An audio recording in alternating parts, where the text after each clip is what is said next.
All right, it's been a couple weeks since the new legendary fish were added in patch 7.55, and while there is still testing going on, and uh, other things are happening, we're still waiting for windows to even appear. I thought I would do my initial thoughts on these legendary fish. I've had a chance to go to basically every legendary fish window, with the exception of Zia Bopui.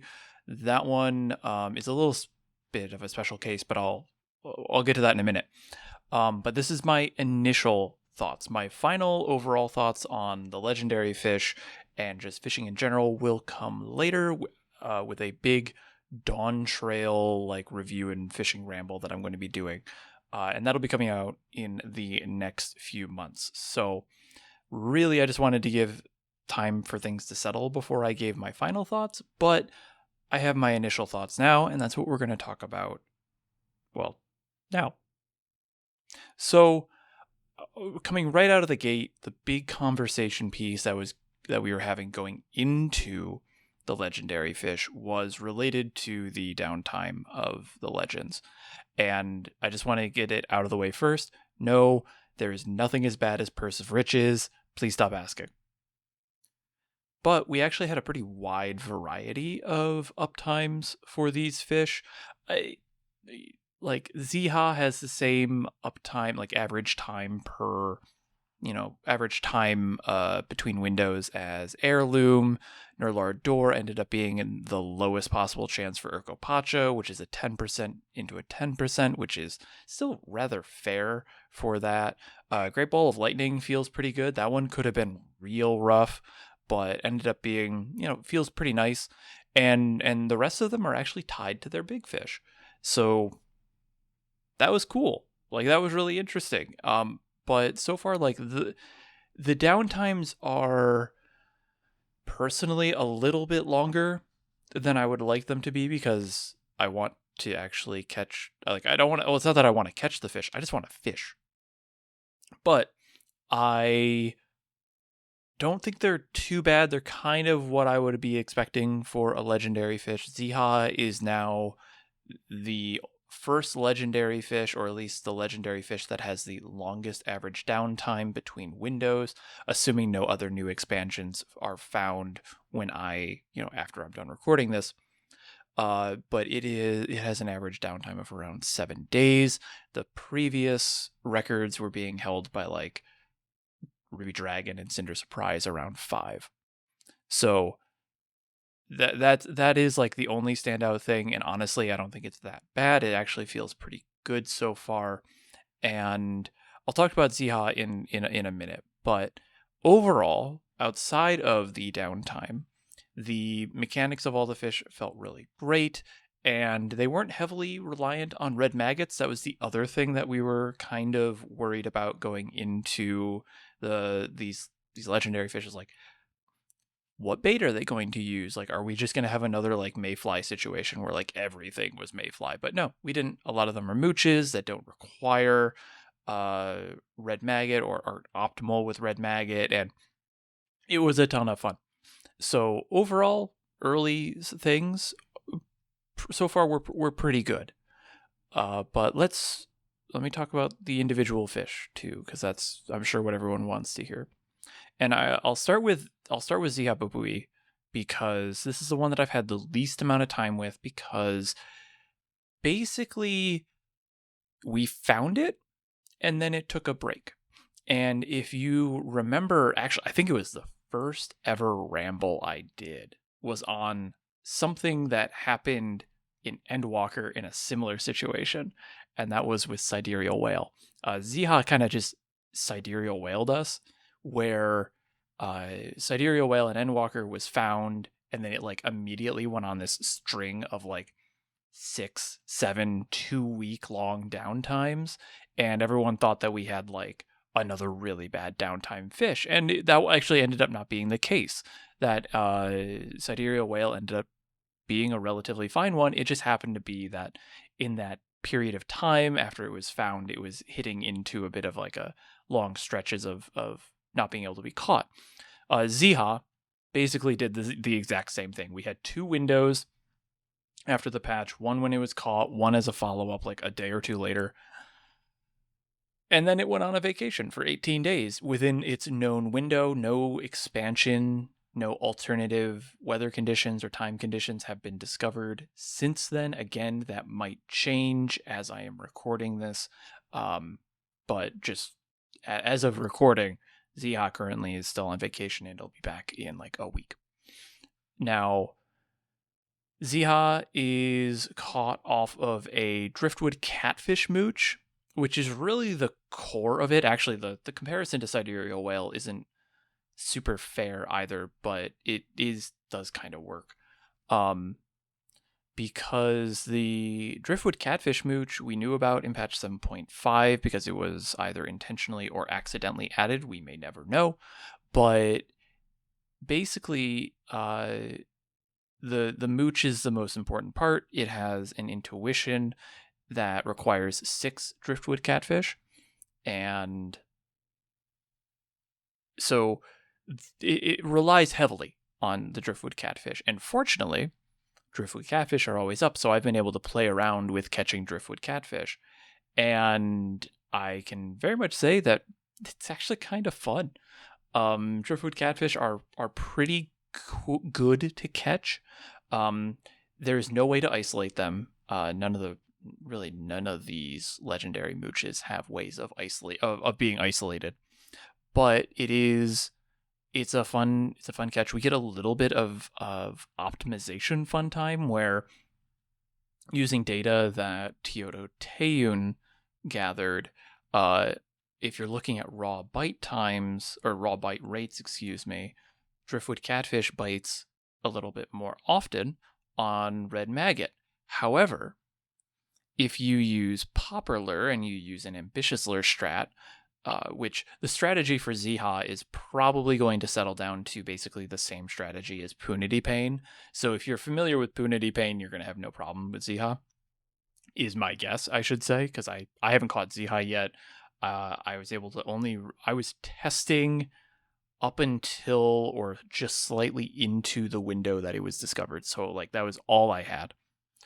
But if you can catch Punity Pain, you'll probably not have a ton of issues dealing with driftwood catfish. But what we found, going back, was if you use popper lure and you use ambitious lure like you would with Punity Pain, you get a bit of fun strategy where you can use the lure stacking to suppress the skipper bite so much that it actually makes popper lure at 3 ambitious lure stacks will bite. Driftwood catfish will bite more often than if you use 3 ambitious lure stacks on red maggot, despite red maggot having a higher base bite rate for driftwood catfish, just because of how much that skipper bites. So fun little bit of tech there. That was a fun little discovery that I was messing with on like day 1 or 2, I think, specifically. That was when the legendary fish dropped. My first goal was, as people were reporting the intuitions that we found, I was like, okay, I know driftwood catfish was going to be very important. How could I optimize that? So I was messing with that a little bit, and that's when I, using Teodo's data, was like, oh, you can just use popper lure and ambitious lure, and that makes it bite a little bit better. So you'll see that recommendation go around. So if, just as an FYI, that's why popper lure is going to be the recommendation versus red maggot, despite like Lodens or TC saying that red maggot will bite more often. Will have driftwood catfish bite more often. So we have this really fun tech with popper lure for driftwood catfish, and I think that's great. So far, I haven't really been in window yet for Ziha, so we don't really know anything about the bite rate. We don't know about its slip rate. We don't know anything about that yet, so I can't comment on it. But based on just the driftwood catfish, it's squaring itself up to be a very interesting, very fun legendary fish, and I'll be interested to be able to get its window next. I think it's like next Thursday or something for me. And I think it's in a time that I can actually fish in. So excited for that. Otherwise, mooching is always a big plus. Intuition and mooching is like one of my favorite combinations. So Ziha is probably going to move up to be a very popular fish for me. On the opposite end of the spectrum, we have Nurlar Dor, which is the legendary fish representing Urkopacha. Nurlar Dor is our hidden legendary fish. We were expecting a hidden fish, and we were, at least personally, I was really kind of hoping that we would see hidden fish play a bigger role in the legendaries beyond just int triggers. There was a lot of hope that we would have either, at least I was hoping that we would see a hidden intuition fish. So you needed to get the intuition and then use the hidden fish mechanics. That did not happen. And I was also interested in seeing if we could get a hidden fish that was also moochable. That did not happen either. Nor did it happen in Cosmic. But I'm still holding out hope that we'll be able to see that. But with Nurlar Dor was the hidden fish legendary in Urkopacha and Carvahur the First. It has a 1 hour window, so just about 3 minutes, just a little shy of 3 minutes. And I actually think that this is, I equate, and I know I just said like in Fishgourd like a few hours ago when I was recording this, I was like, maybe comparing the fish to, legendary fish to other legendary fish isn't the best way of doing this. So ignore the fact that I'm being a hypocrite here.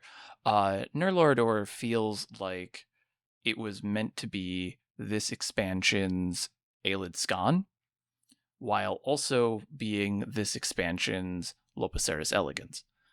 Aelid Skan and Furcacata as well, and Fingers even, also very well known for having short 90-second windows or 30 Eorzean minutes.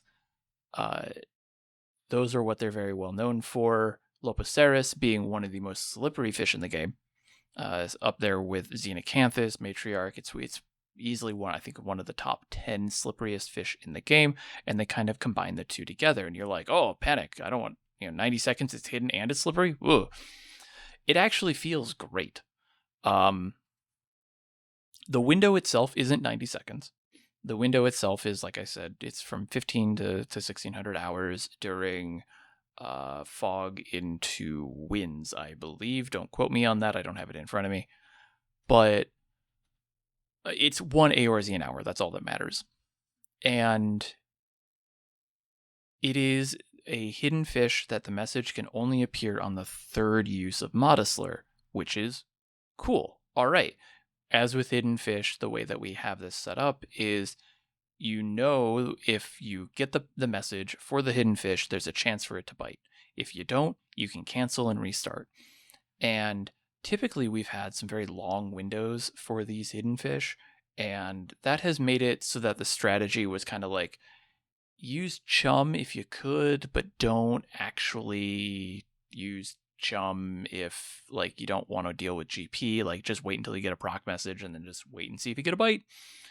And in this case with Nurlar Dor, since it's a short enough short enough window, just use chum.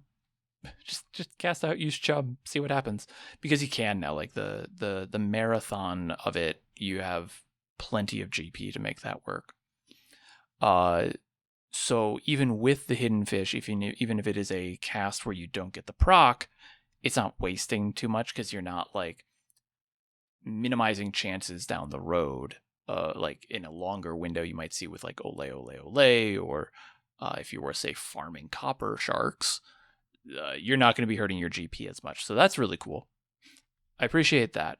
But the reason why I think that this is the quote-unquote proper way to do a 90-second window, even though it's twice as long, is because of the hidden mechanic specifically. So you're still getting the same amount of casts, if not less,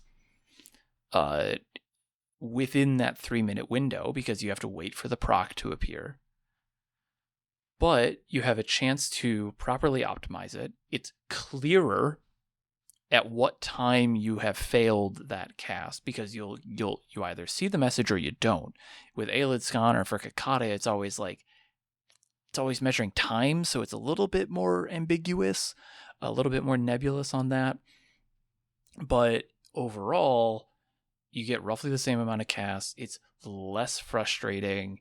It's not as rare of a window. You're not as stressed out because it's not 90 seconds of chaos. It's 3 minutes. It's a lot more casual. It's very straightforward. But to make it a little bit more legendary, they add in that slip rate. So you're getting a lot of bites in a short window with not a lot of cast options, and it can get away. There is so much more feedback on this short window than you would get with Eyelid Scanner for Kakata. That is why, that's just another reason why I think it's the right way to do this, is because with those short windows, you go in, you have 90 seconds, and it's not a lot of time to see if you're doing anything wrong.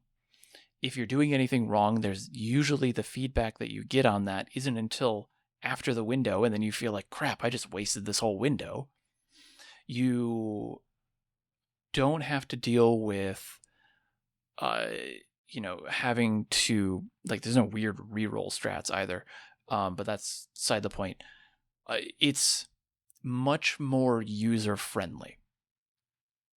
Nurlardor is a very user-friendly short window fish. Keep doing that. Without being an actual short window. I think if Nurlardor was an actual 90-second window, it would be far worse. But the fact that they made it 1 AORZ an hour, just under 3 minutes, they made it slippery, they made it bite relatively often from what I have heard. Don't quote me on that in 2 years when we find out it's not the case, but I've had windows where I've gotten 3 procs and no bites. I had the window that I caught it. I had 3 procs and 3 bites in a row.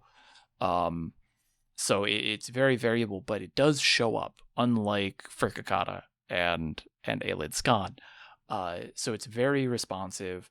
The fact that it slips gives you that immediate feedback of yes, I'm doing this correctly. The fact that there's a hidden message shows that you are doing it correctly, and you don't feel like you are doing something wrong. You actually feel like you're just trying to get that fish. And so that's why I hold Nurlardor to a very high level because of these things. I think Nurlardor is I don't know if I'd call it an S tier legendary fish, but it is definitely well above Furkakata and Eyelid Scan in terms of legendary quality, because it feels like a proper evolution on the short window intuition or short window fish that we saw in the previous 2 expansions, again with Fork and Scan.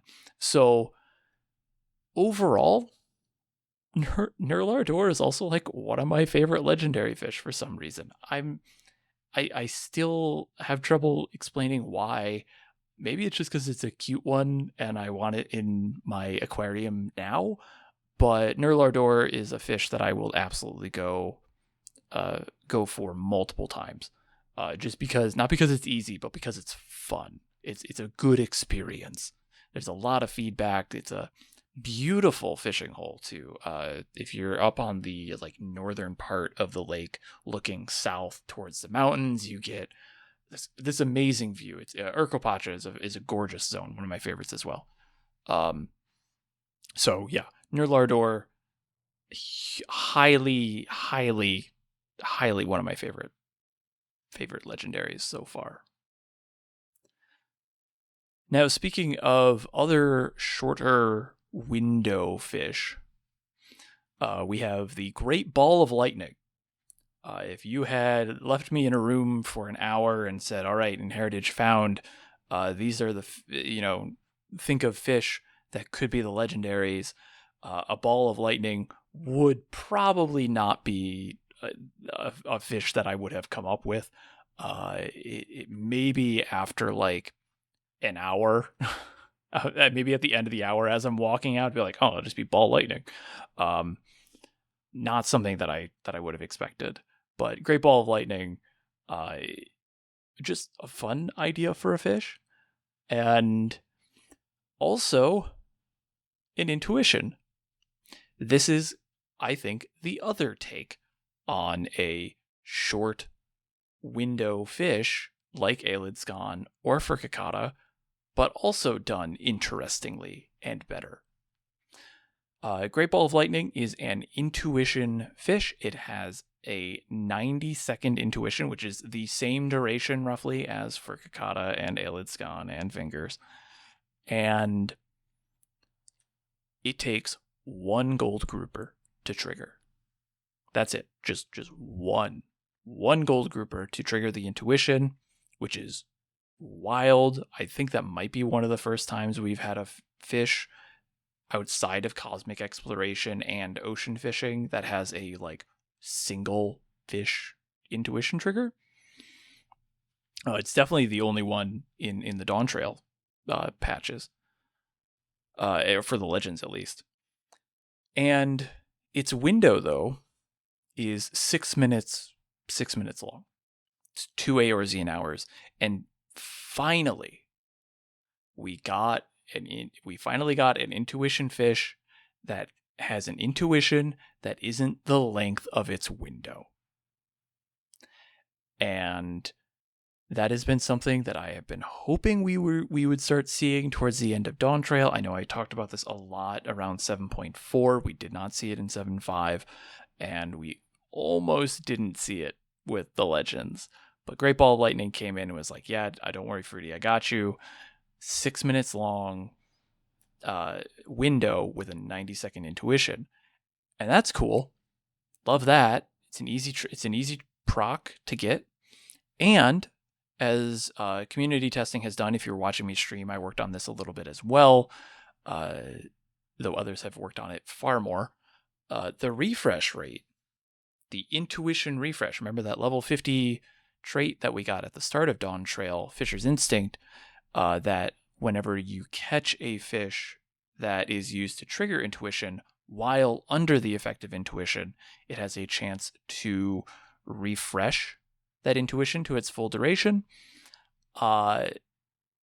Great Gold Grouper has a roughly 50% refresh rate, which means now we have this short intuition window. We have a high refresh rate. Now we start having some interesting play.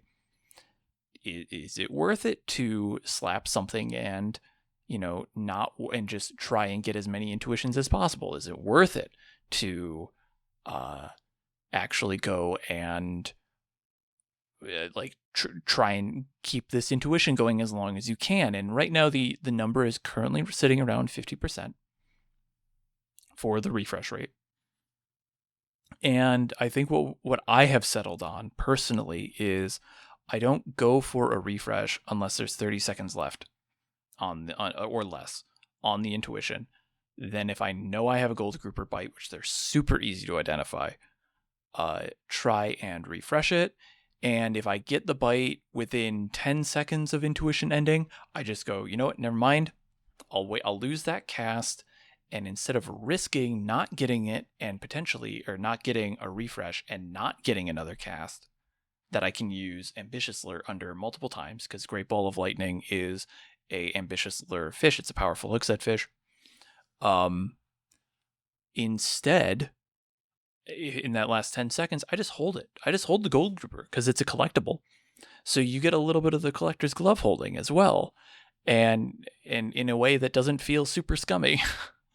And you wait and see, and then intuition falls off, you collect the gold grouper, you immediately go back into another intuition, and you just keep going. It is a very active fish for a very short amount of time. All of these fish are all very active fish, and I'll talk about this at the end when I kind of wrap everything up. But overall, Great Ball of Lightning is rather fun as well. Like, all these fish a bit are fun, to me at least. Maybe not to you, or maybe not to your friends, but to me, I'm actually having a ton of fun with these legendary fish, because they all offer something a little different. And Great Ball of Lightning really gives us that intuition play that I've been wanting for this entire expansion. It does bring up the question of, was Fisher's Instinct meant to be a mechanic that we rely on, or a just a fun little quality of life trait? So far, we're leaning towards the latter, where it's just a quality of life. But Great Ball of Lightning does introduce, maybe they've recognized that it could be, and it's a tool that we can use, and they want us to play around with it. The one complaint I have about Great Ball of Lightning is it bites on red maggot. How the hell is a ball of lightning going to know how to seek out a thing of red maggots? Popular would have made sense because it was electric, because it's metal, I guess. I don't know. That's like my one complaint about that one, but it's still interesting regardless. Great Ball of Lightning, definitely a ton of fun. It's one of the last ones I need to catch. And as of recording, there's like a window in a few hours.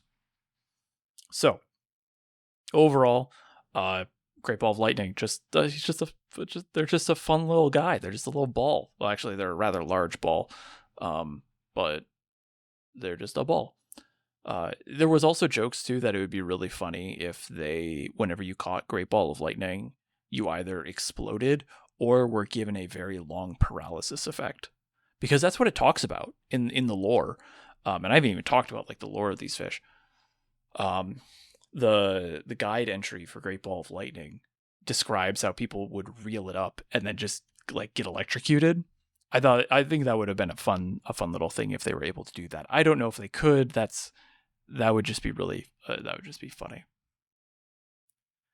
So moving on, past heritage found into living memory, we're going to talk about Triple Threat. Triple Threat is the first of 3 of the legendary fish that have their fishing holes big fish as part of their interaction somehow.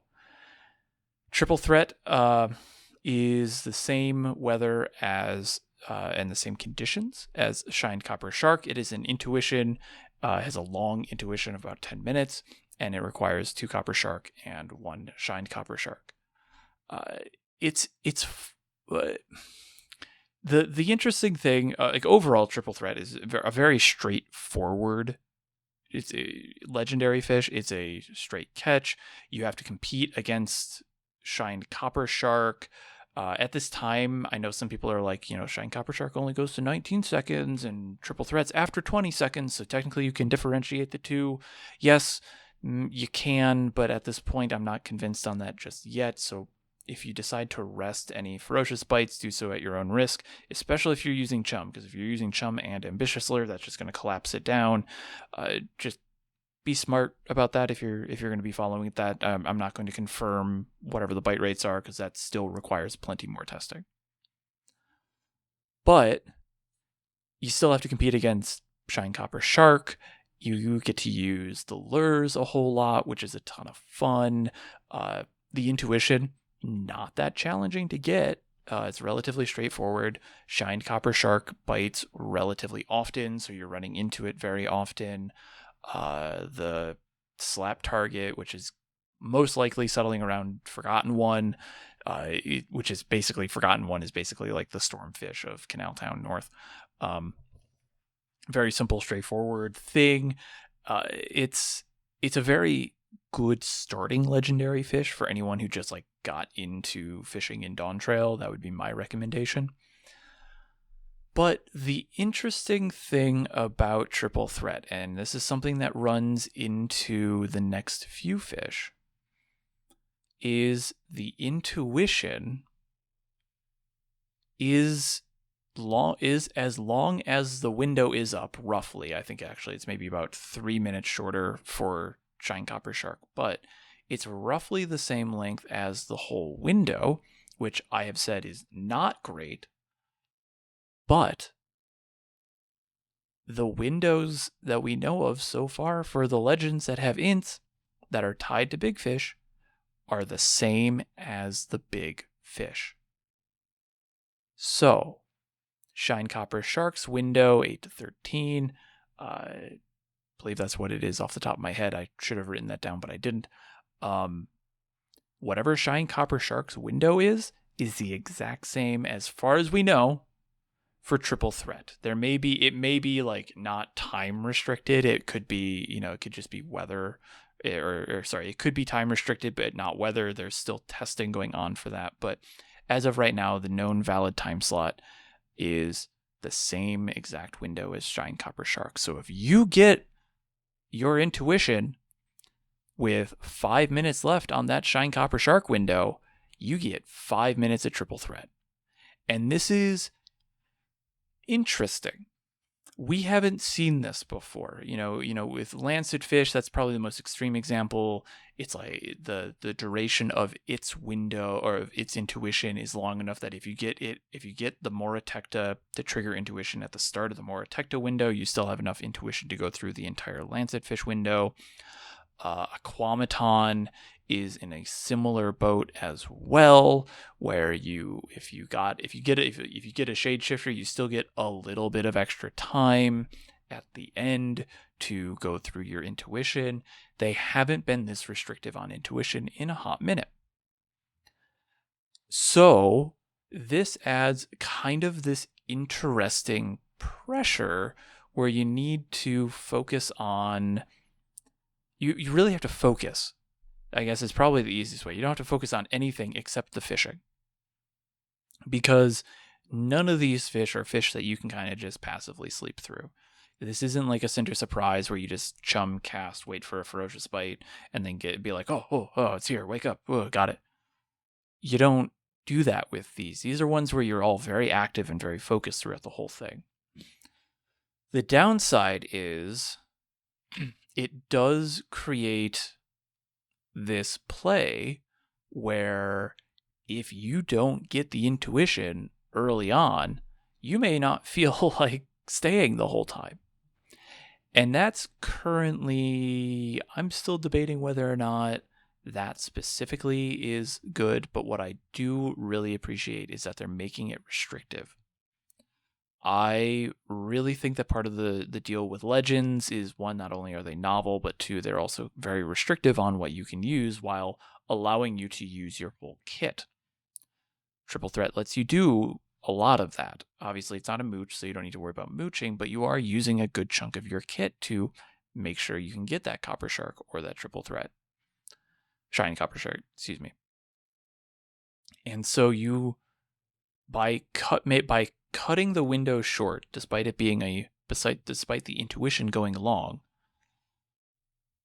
it really encourages you as the fisher to stay focused, or locked in, as the kids say, and just stay focused on that fish the whole time.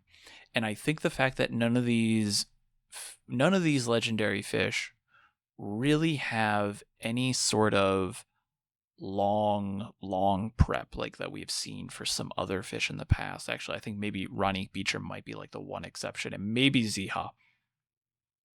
But the fact that they just cut you off, you're like, cool, big fish, done, window, done, is very interesting. One, it doesn't really promote it's anti-jailing. One of the things that we saw with Sidereal Whale in Endwalker was people would hold their Philania until 4 a.m. and then they would trigger intuition, and then they would go for Sidereal Whale because it would be the only ferocious bite. We later found out that numbers-wise, that didn't matter. The bite rate was still the same. Like, you didn't actually gain any benefit, you just wasted time. You didn't, and on top of that all, you really didn't have to jail too much. So this feels like a counter to that. Of, you can't cheese the legendary fish by getting the big fish trigger first and then waiting until it's gone and then triggering intuition. And 2, it feels very anti-jailing. Because if you have it that way, there's a lot of ways that people would want to show up and then just wait. I know with moon marking, there are ways to do this, like with Skyfrond, which we'll talk about in a minute. There's ways of dealing with the, like, you can kind of like manipulate when you trigger intuition. Cutting the intuition off at the end of the big fish window where that big fish triggers the intuition it feels very deliberate. I kind of like it because it does, keep you focused, and it really does just make it so you can't cheese it or not wait. Like, you're not wasting time. A lot of these fish already have some relatively long downtime, and we've talked about, downtime fish has been a thing in Dawntrail, and I'm going to do a whole other video on that as well, a whole other ramble. But making it so that you're focused on this one very specific set of time, I think is a really good counter to that, and I think it's a very interesting thing. And I think I like it. I don't hate it. That's for sure. I don't know if I like it yet, but I think I do.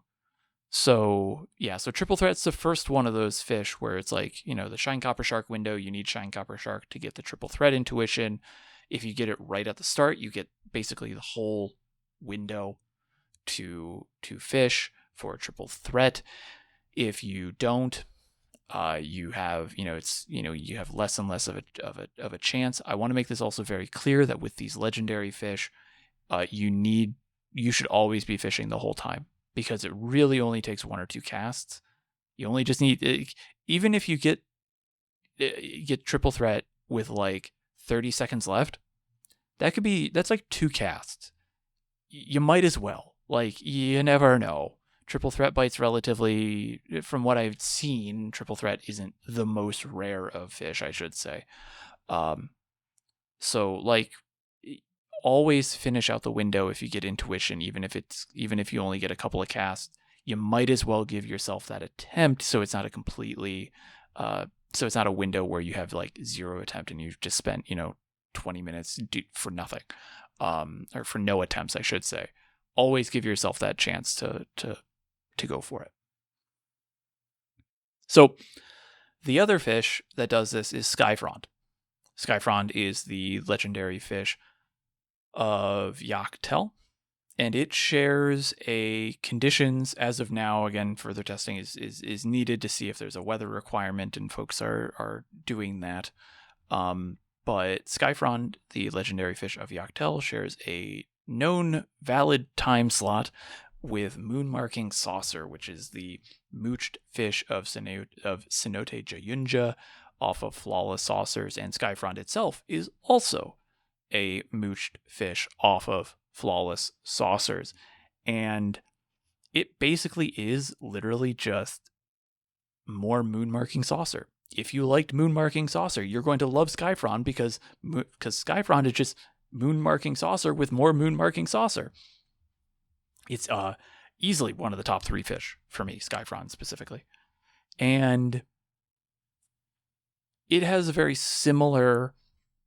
I have a very similar thought to it that I do with with Triple Threat, where it's meant to keep you really focused, because that window, which runs until 2100 hours, if you're basically focused for that whole 15-minute window. And sometimes you get a Skyfrond, or sometimes you get a Moon Marking, and you'll get an intuition, and that'll be great. Sometimes you don't. More often than not, for me personally, I have spent more time in intuition than not. Or at least for the number of windows I would go to, I would get the intuition than not get the intuition.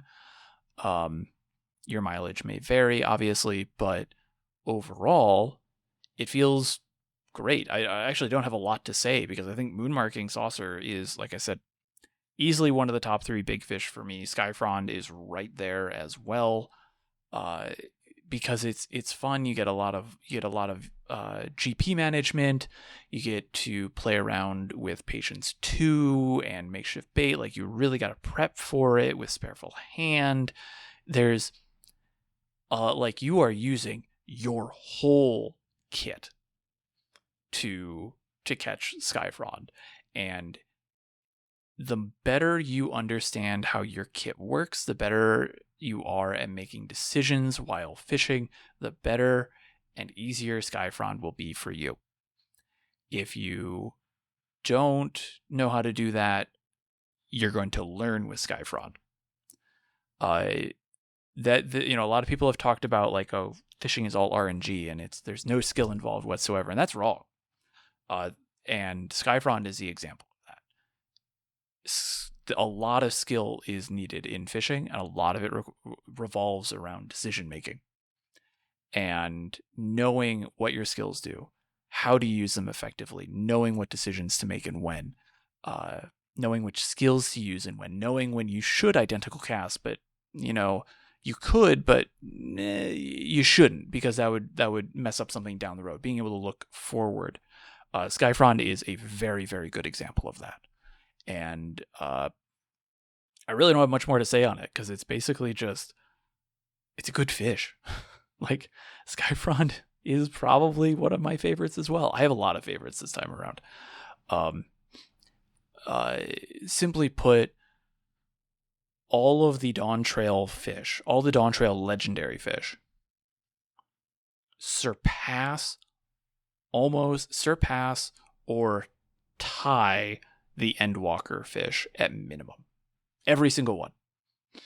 I think it's like Sidereal Whale and Snowy Paraxis are the only two that I would consider up in the same echelon as Dawntrail fish. All 6 Dawntrail Legendary Fish to me are like top tier. Huge, amazing end to Dawntrail. But that'll come more later down the road when I do my final, my big final thing on Dawntrail fishing. So yeah, Skyfrond, really good, ton of fun, really dig it. I hope we see more fish like Skyfrond in the future. It's really all I have to say. And then finally, Ronique Beecher. This was another fish that, this was the legendary fish of Lake Tawari. We knew that there was going to be a mooch off of Takatoa in 7.5. We knew that this was coming, and so like I had high expectations, because Takatoa is quite possibly the best. I think. Yes. Actually, no, I'll say that right now. Takatoa, best non-legendary big fish, or non-legendary fish, excuse me, of Dawntrail, hands down. And so I had high expectations going in, and they were met and succeeded. Exceeded. So Ronique Beecher sits within the Takatoa window, but unlike Triple Threat and Skyfrond, is not the exact same. Takatoa has a time requirement of 20 to 24. Ronique Beecher has a time requirement of 22 to 24. This is easily the best legendary fish of the whole patch. This is a fish that I will happily go for multiple times. I have even started recording data on my attempts to see where I can get better, to see how there's ways to optimize, to see which ones are good, like which strategies are good or bad. Ronique Beecher is my new sea butterfly. And if you've seen my other previous videos on sea butterfly, I spent a year and like 250 intuitions over like 100 windows at sea butterfly. Ronique Beecher is going to move in that direction. It has a decent uptime, so you don't really feel like you're missing out on a window. You can always get the next one, so you can always go for it. Takatoa is, again, probably the best non-big fish. No, it is the best non-legendary fish in Dawntrail, and it's great to see the mooch into the mooch loop again. So here's how the window for Ronique Beecher works. Starting at 2000, at 2000 hours or however that's said, you start mooching Nick Whippy trout to catch Takatoa.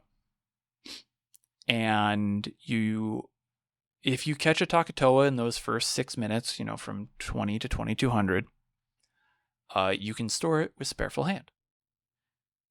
And then you just keep going. And then when 2200 comes out, that's when the Ronique Beecher window opens. Any Takatoa you've caught, that you've stored with Spareful Hand, you mooch out. And they mooch the loop. Because we haven't, like, I feel like we've seen this before, but like the fish that I always go back to for this is Ninja and Assassin Beta.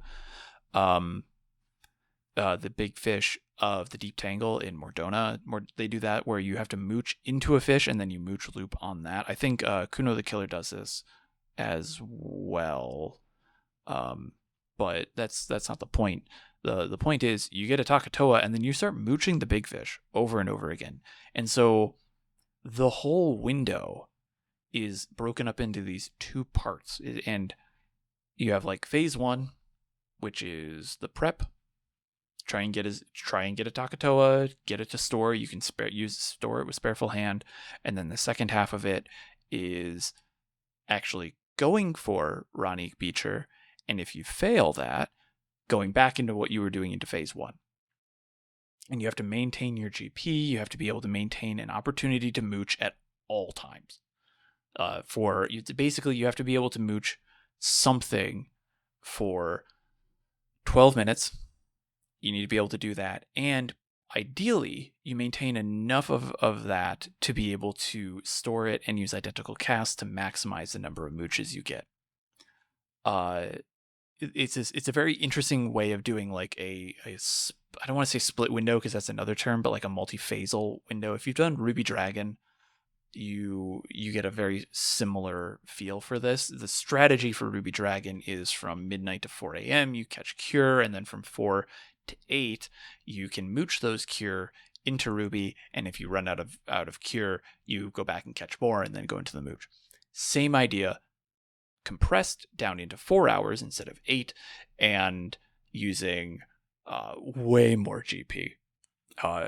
There's a ton of different, like, I've heard there's at least 2 or 3 different strategies for getting Nick Warpy trout that I have heard.